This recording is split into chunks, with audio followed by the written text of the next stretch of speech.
Hey, what's up everyone? This is Chris from Feldmann Imports. Today we're taking a look at a 2020 GLB 250 4MATIC. This one's a night black. Underneath the hood is a 2-liter 4-cylinder turbo pushing out 221 horsepower and 258 pounds of torque. This one does come with front and rear LED daytime running lights, 18-inch 5-spoke alloys. The tires are in good condition. For our interior, we've got a black MB-Tex panorama sunroof.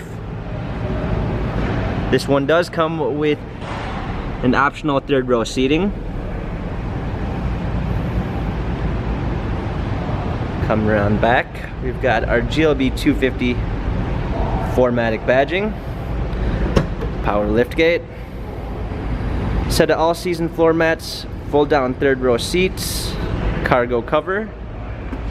Coming alongside, this one does come with the Premium 1 package, which is going to give you a blind spot assist, keyless entry, an LED logo which appears when you open the door, ambient lighting, heated seats, memory seats, power windows, heated steering wheel.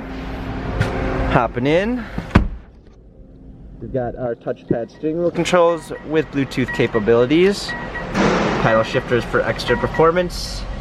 Included in the Premium 1 package is two 10.25 high-resolution monitors for your instrument cluster and media display, which is now touchscreen. We've got navigation. This one also does come with the parking assistance package, which is going to give you a surround view backup camera and sensors. This one also does come with our MBUX, which is our new Mercedes-Benz artificial intelligence. You can give it... What do you want to do? You can give it voice commands by saying, "Hey, my Mercedes." Please repeat. Turn ambient light to green. Okay, I'm changing the color. So as simple as that, you're able to give it voice commands and it will do so. We've got our dual climate controls, USB port, touchpad for our infotainment center, dynamic selects for different driving patterns. This GLB 250 has 5,000 miles, Carfax and service records available online. If you'd like to view more photos of this GLB 250, check out feldmanimports.com.